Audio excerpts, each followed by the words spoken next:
hendaklah kita menjadi pasangan yang ta'awanu 'alal birri wat taqwa. Pasangan yang saling tolong-menolong dalam kebaikan dan ketakwaan. Jangan ta'awanu 'alal itsmi wal 'udwan seperti contoh Abu Lahab dan Ummu Jamil tadi. Nah, yang kedua,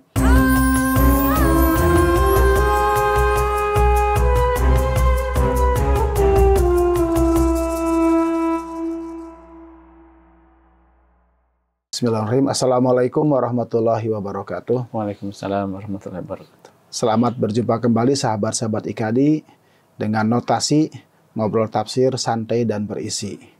Insya Allah pada hari ini kita akan membahas tentang surat Al-Ahzab. Kita lihat bagaimana isi dari surat Al-Ahzab ini, pendalaman dan apa yang bisa kita ambil pelajaran dengan surat Al-Ahzab ini. Seperti biasa, kita temani dengan Ustadz kita yang spesial membahas tafsir bersama kita di notasi ini dengan Ustadz Ahmad Muhammad Yusuf. Assalamualaikum Ustadz. Waalaikumsalam warahmatullahi wabarakatuh. Alhamdulillah baik. Alhamdulillah kita ketemu lagi Ustadz. Alhamdulillah senang sekali ini setiap ada podcast notasi ini. Alhamdulillah Ustadz. Mudah-mudahan bawa manfaat. Amin, amin, amin.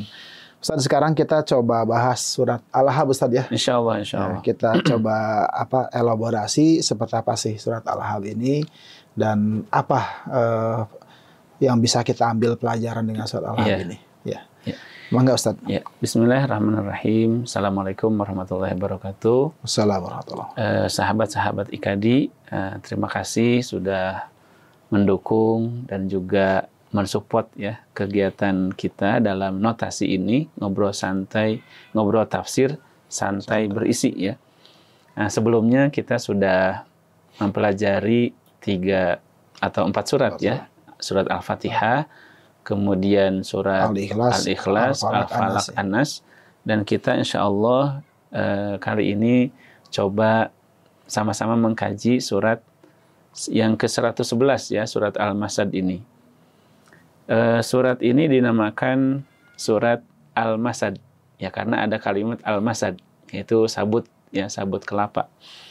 Kemudian surat ini juga dinamakan surat Al-Lahab, ada kalimat Al-Lahab, sayasla naron dzata lahab. Bisa juga surat ini namanya surat Tabbat ya, surat Tabbat, karena diawali dengan kalimat Tabbat yada ya. Dan Nabi SAW itu dalam beberapa riwayat kalau ngasih nama surat itu biasanya pakai ayat pertama. Al-Fatihah Nabi menyebutnya Alhamdulillahirabbil alamin.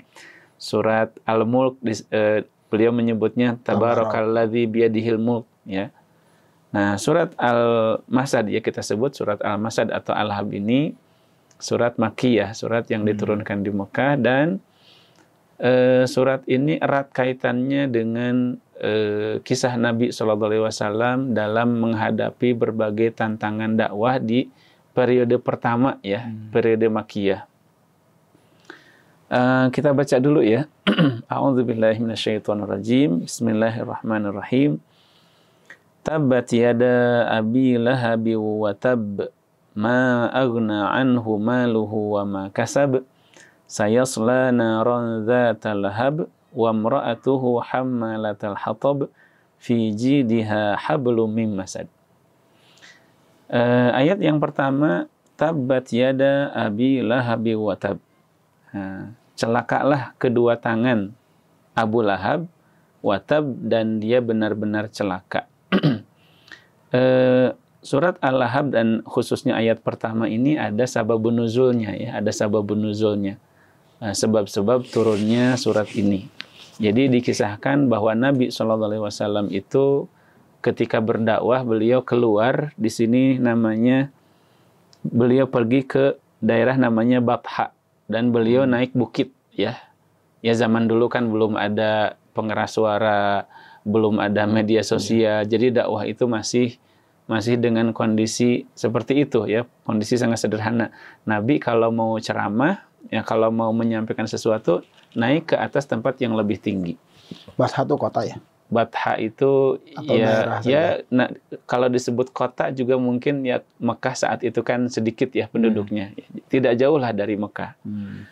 Nah, jadi Nabi itu naik ke atas bukit, kemudian Nabi dalam baca ya bahasa Arabnya. Riwayat Imam Bukhari dari Ibnu Abbas. Jadi Nabi itu berseru begini. Ya sobahah, ini panggilan Nabi ya dalam bahasa Arab. Maksudnya Nabi meminta masyarakat itu untuk berkumpul. Kemudian orang-orang berkumpul. Nabi mau mengetes kepercayaan masyarakat, orang-orang Quraisy saat itu kepada Nabi. Kan Nabi itu digelari Al-Amin ya. Sebelum menjadi Nabi, sebelum menjadi Rasul, Al-Amin, orang yang terpercaya. Semua orang mempercayai Nabi, menitipkan barang ya, dan sebagainya. Tidak pernah mereka menemukan Nabi sekalipun berbohong. Nah, Nabi karena sudah membawa risalah, Nabi mengatakan begini. Ara'aitum in haddatsukum annal aduwa musabbihukum au mumassikum akuntum tusaddiquni. Wahai orang-orang Quraisy, kalau aku berkata bahwa di balik bukit ini ada sepasukan musuh yang mau menyerang kalian di waktu pagi atau di waktu sore, apakah kalian mempercayaiku? Apa kata orang-orang Quraisy? Ya, kami percaya. Ya, na'am. Kemudian Nabi mengatakan, fa inni nadhirul lakum baina yaday adzabin syadid. Ketahuilah wahai orang-orang Quraisy bahwa aku ini adalah Rasulullah ya.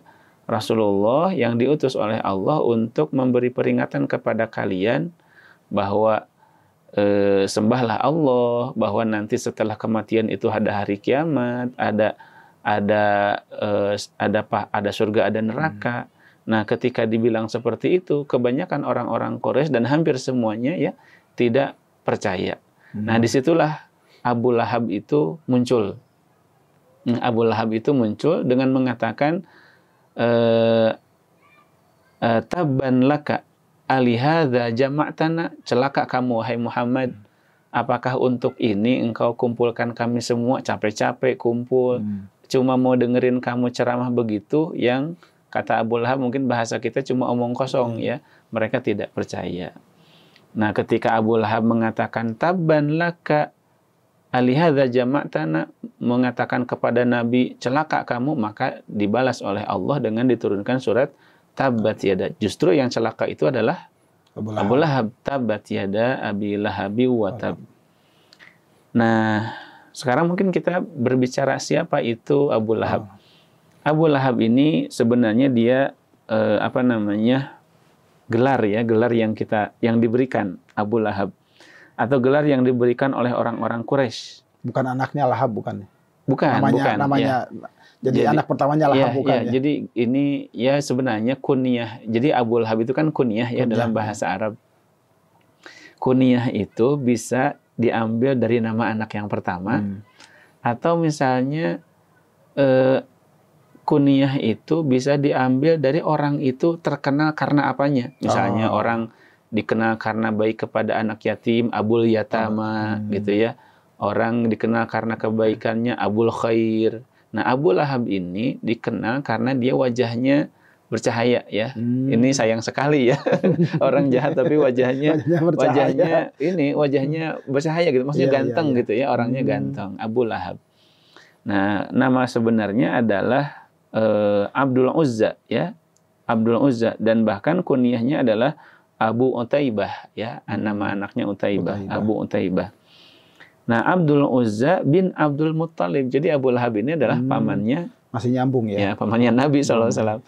Sayang sekali ya, paman gitu ya, tapi tidak mendukung dakwah ponakannya gitu ya. Nah, jadi itu ayat pertama tentang laknat dari Allah kepada Abu Lahab. Ma aghna anhu maluhu wa ma kasab. Dan sebelum kepada ayat yang kedua, ini juga ada kisah yang menarik betapa Nabi SAW itu dakwahnya sangat berat ya. Jadi diriwayatkan Nabi itu ketika berdakwah sering masuk ke pasar ya, masuk ke pasar. Nabi mengatakan kepada manusia, ya ayyuhan nas qulu la ilaha illallah tuflihu. Wahai manusia, ayo katakan la ilaha illallah, sembahlah Allah yang asa tidak ada ilah selain Allah, niscaya kalian akan beruntung, tuflihu. Kemudian orang-orang berkumpul, tapi dia melihat di belakang Nabi itu ada orang-orang yang ada orang yang mengatakan, jadi Nabi masuk ke pasar, Nabi menyeru, Nabi berdakwah, tapi di belakangnya itu ditempel oleh seseorang yang selalu mengatakan, innahu sobi, ya kadzib, ya. Jangan kamu percaya orang ini, dia Pembohong. itu orang yang murtad, murtad dari agama mereka ya. Agama nenek moyang. Iya, dia itu orang gila, dia itu pembohong. Dan ternyata siapa itu? Abu Lahab sendiri. Gimana coba perasaan kita ya? Misalnya kita mengajak orang kepada kebaikan, terus di belakang kita jangan didengar orang itu orang gila gitu. Subhanallah ya, Nabi itu ya makanya kan sering ya. Bukan sering, maksudnya dalam hadis disebutkan ujian paling besar itu adalah para nabi, ya, para nabi. Ya, itu tentang Abu Lahab, ya. Kemudian ma aghna anhu maluhu wa ma kasab. Ayat yang kedua. Tidak akan bermanfaat baginya hartanya dan apa yang dia usahakan. Nah, ini juga ada sababun nuzulnya. Jadi dalam perjalanan dakwah ya Nabi SAW ada satu perkataan Abu Lahab. Abu Lahab mengatakan, seandainya apa yang dikatakan oleh anak saudaraku, ya maksudnya oleh keponakanku itu benar, seandainya agama yang dibawa oleh anak saudaraku oleh keponakanku itu benar, aku niscaya akan menebus diriku nanti di akhirat dengan harta dan anak-anakku. Ya kan Abu Lahab, nah ini ya mungkin pemikiran dia yang namanya juga orang tidak beriman, dikirain segala sesuatu bisa dibeli dengan uang gitu ya, bisa ditebus dengan anak gitu. Jadi kata Abu Lahab, kalau aku nanti di akhirat masuk neraka seperti disebutkan oleh Muhammad, aku akan menebus diriku dengan hartaku, kebetulan dia saudagar, orang terpandang, dan dengan anak-anakku ya. Maka apa kata Allah?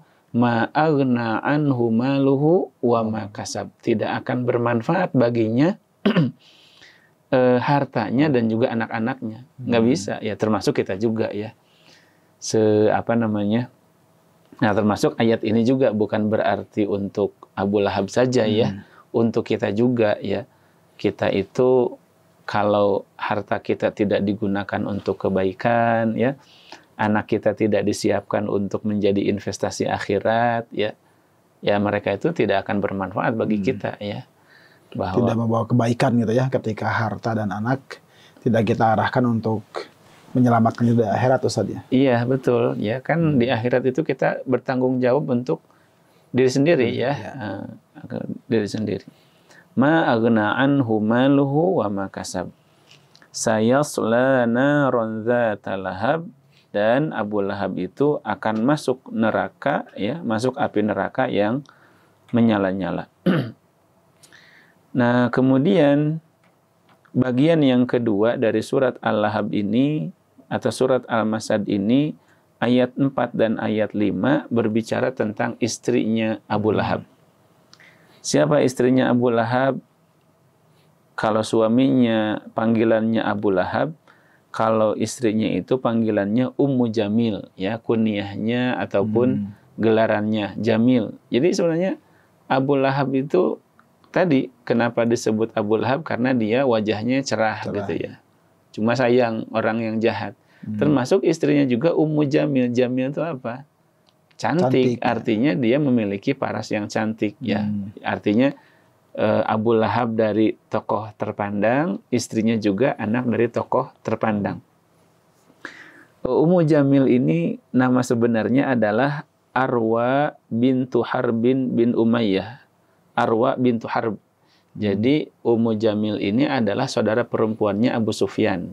Ya, Abu Sufyan ya musuh besar umat Islam juga di awal-awal ya, meskipun Abu Sufyan kan ketika Fathu Makkah, kalau masuk Islamnya terakhir gitu ya. Nah, nah itu ya Ummu Jamil ya. Nah, Allah Subhanahu wa taala menyebutkan wa mra'atuhu hammalatal hatab. Dan istri Abu Lahab itu adalah hammalatal hatab ya, tukang membawa kayu bakar. Nah, di sini tafsirannya ada dua ya, setidaknya disebutkan dalam tafsir Ibnu Katsir. Hammalatal hatab di sini maksudnya ketika di dunia Ummu Jamil ini sering meletakkan duri-duri, kayu-kayu berduri di sepanjang jalan yang dilalui oleh Rasulullah SAW. Ya. Itu ya. Jadi suaminya jahat ya, musuh dakwah, istrinya juga sama ya, musuh dakwah, memusuhi Rasulullah. Nah, yang kedua, hammalatal hatab ini juga dalam tafsir ini disebutkan bahwa di akhirat kelak ketika Abu Lahab dan istrinya itu masuk neraka, istrinya juga membawakan kayu bakar di neraka ya. Kayu bakar di neraka untuk nambahin kepada suaminya sehingga suaminya itu ya apinya semakin menyala-nyala. Hammalatul hatab. Jadi perbuatan dia di dunia ya diterusin gitu ya. Diterusin ke perbuatannya di neraka, sama-sama disiksa. Selain dia tersiksa juga, dia juga seolah-olah menyiksa karena ketika di dunia dia bantuin suaminya untuk memusuhi Rasulullah SAW ya. Wa imra'atuhu hammalatal hatab fi jidiha hablum min masad. Di lehernya itu ada tali yang dari sabut yang dipintal. Itu ya. Jadi ringkasan dari tafsir surat Al-Lahab ini ya. Berarti ini salah satu contoh suami istri yang kurang bagus, Ustaz ya? Tidak baik lah mungkin. Iya, bukan kurang bagus lagi. Tidak ya. baik ya. Suami istri ya yang negatif gitu ya. Jadi sahabat-sahabat IKADI ya, kalau kita kan ingin ya suami istri itu saling kerjasama, saling mendukung dalam kebaikan. Misalnya suaminya semangat ibadah, istrinya juga semangat ibadah gitu kan, saling mendukung dalam dakwah, dalam menyebarkan ilmu, dalam amal soleh gitu ya. Jadi setidaknya dalam sejarah itu kita melihat lengkap ya, ada 4 contoh ya tipe suami istri. Ya tipe yang kita idam-idamkan seperti siapa? Ya Rasulullah SAW dengan para istrinya, khususnya Khadijah, Aisyah ya.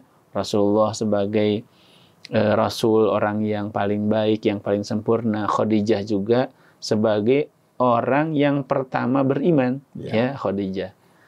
Ada juga misalnya tipe yang kedua, suaminya baik tapi istrinya tidak mendukung ya. Nabi Lut ya, Nabi Nuh, istrinya kan tidak beriman. Atau tipe yang ketiga, istrinya beriman, suaminya gembong kafir ya, seperti Asiyah radhiyallahu anha, suaminya Fir'aun ya, bersuamikan Fir'aun. Nah, Abu Lahab dengan Ummu Jamil ini adalah seburuk-buruk contoh pasangan suami istri ya. Dua-duanya bukan saja buruk untuk dirinya sendiri, malahan dia menjadi musuh Islam. Na'udzubillah min dzalik. Ya kita ingin dia bekerja sama mereka ya, suami istri itu memusuhi Rasulullah ya. Kalau bahasa Qur'annya itu ta'awanu 'alal itsmi wal 'udwan. Kan kita diharuskan wa ta'awanu 'alal birri wat taqwa wa la ta'awanu 'alal itsmi wal 'udwan. Nah, ini contoh ta'awanu 'alal itsmi wal 'udwan, bekerja sama dalam urusan dosa dan permusuhan itu contohnya adalah Abu Lahab dan istrinya. Ada lagi Ustaz? Ya. Lanjut. Ya, ini sebagai penutup ya. Di sini sayang sekali nih ada kisah tentang khusus Ummu Jamil ya, istrinya Abu Lahab. Jadi Ummu Jamil ini ketika surat Al-Lahab ini turun, jadi sebenarnya orang-orang Quraisy ya, orang-orang kafir, ketika Nabi mendapatkan wahyu, itu mereka juga dengar gitu. Jadi Islam itu Islam itu di zaman itu seperti sesuatu yang dimusuhi rame-rame, tapi ketika ada wahyu yang turun mereka pengen dengar gitu. Penasaran. Iya, gitu. penasaran, kepo gitu ya. Nah, Ummu Jamil ini ketika mendengar surat Al-Lahab ini turun, dia marah besar. Marah besar karena yang disinggung oleh surat itu adalah suaminya. Maka suatu saat Nabi itu dengan Abu Bakar sedang duduk.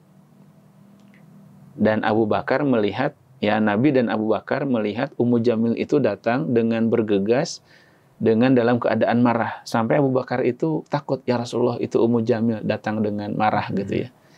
Kata Nabi apa? Biarin dia datang. Dia tidak akan melihat saya. Nah ini diriwayatkan dari dari Asma binti Abu Bakar ya, dari putrinya Abu Bakar. Putrinya Abu Bakar meriwayatkan kisah ini. Jadi ketika Ummu Jamil itu datang, Nabi dan Abu Bakar duduk, ya Abu Bakar ketakutan, kata Nabi jangan takut, dia tidak akan melihat saya. Karena kan Ummu Jamil pasti datang itu untuk apa? Untuk marah-marah kepada Nabi gitu kan. Ketika sudah sampai, ya, jadi kata Nabi, innaha lan taroni. Dia tidak akan melihat saya. Kemudian Nabi membaca ya satu surat dari Al-Qur'an yang kalau kata Ibnu Katsir ayatnya itu yang dibaca adalah wa idza qara'tal Qur'ana wa idza qara'tal Qur'ana ja'alna bainaka wa bainal ladzina la yu'minuna bil akhirati hijaban mastura. Ini ayatnya sangat relevan ya. Surat Al-Isra. Dan apabila engkau membaca Al-Qur'an, kami akan jadikan antara kamu dan antara orang-orang yang tidak beriman kepada hari akhirat hijaban mastur, ada dinding, ada hijab yang menutupi. Ya. Boleh nggak kita baca ayat ini supaya tidak kelihatan oleh musuh? Ya, bisa juga ya. Ini riwayatnya dari Nabi SAW. Ya, tapi tentu saja yang baca kita dengan yang bacanya Nabi belum tentu sama ya efeknya, belum tentu sama efeknya. Dan benar ya, ketika persis di depan Nabi itu Ummu Jamil tidak melihat Rasulullah. Dia cuma mengatakan apa? Ya Abu Bakar, inni ukhbirtu anna sahibaka hajani. Ya, kata Ummu Jamil, wahai Abu Bakar, aku dikasih tahu bahwa temanmu ya, yaitu Nabi temanmu itu menghina aku, menghina suamiku. Kata Abu Bakar, tidak. La wa rabbi hadzal bait ma hajaka. Tidak, kata Abu Bakar, tidak. Muhammad itu tidak menghinamu, tidak. Ya, pokoknya intinya demikianlah. Ada satu, ya ini kan namanya mukjizat ya. Nabi persis di hadapan Ummu Jamil, tapi Ummu Jamil matanya ditutup oleh Allah, tidak melihat Rasulullah SAW. Ya, satu pelajaran dari surat Al-Lahab ini, satu ya, hendaklah kita kalau sebagai suami istri bagi yang sudah berkeluarga ya, hendaklah kita menjadi pasangan yang ta'awanu 'alal birri wat taqwa. Pasangan yang saling tolong-menolong dalam kebaikan dan ketakwaan. Jangan ta'awanu 'alal itsmi wal 'udwan seperti contoh Abu Lahab dan Ummu Jamil tadi. Nah, yang kedua, meskipun tadi ya ayat ma aghna anhu maluhu wa ma kasab, tidak akan bermanfaat harta Abu Lahab dan anaknya untuk menolong dia di akhirat. Ya betul, meskipun untuk Abu Lahab, tapi secara umum bagi kita juga ya. Makanya kita ingin harta yang kita miliki, anak yang kita diamanahkan oleh Allah bisa menolong kita di akhirat.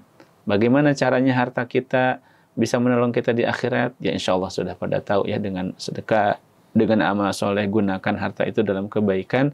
Anak-anak kita siapkan untuk bisa memberikan pemberat amal soleh kita di yaumil akhir, aset kita ya di dunia dan di akhirat. Wallahu a'lam bishawab. Baik Ustaz, terima kasih. Kalau di kita ada film ganteng-ganteng serigala Ustaz ya. Ini ganteng-ganteng penjahat berarti. Iya. Abu Lahab itu kan ganteng berarti ya. Betul. Baik, silakan Ustaz. Jazakumullah atas pemaparan tentang surat Al-Lahab ini, luar biasa Ustaz ya. Kalau kita perdalam ini pelajaran buat kita semua ya. Bagaimana kita membina rumah tangga agar semua yang ada di rumah tangga itu menjadi saling tolong-menolong dalam kebaikan. Yeah. Dan kita harapkan semua bisa menikmati surga nanti di akhir. Amin ya Rabbal alamin. Satu keluarga itu bisa berkumpul kembali di surga. Ustaz. Amin. Baik, Ustaz, terima kasih. Kita tutup Ustaz ya. Iya. Terima kasih para pemirsa, sahabat-sahabat IKADI semua. Alhamdulillah untuk kajian surat Al-Lahab sudah kita selesaikan. Mudah-mudahan banyak pelajaran yang bisa kita ambil, menambah keimanan kita kepada Allah, menambah kecintaan kita kepada Al-Quran, dan semakin hati-hati kita dalam membina rumah tangga, supaya kita terhindar dari rumah tangga seperti Abu Lahab dan Ummu Jamil ini. Terima kasih. Assalamualaikum warahmatullahi wabarakatuh. Waalaikumsalam warahmatullahi wabarakatuh.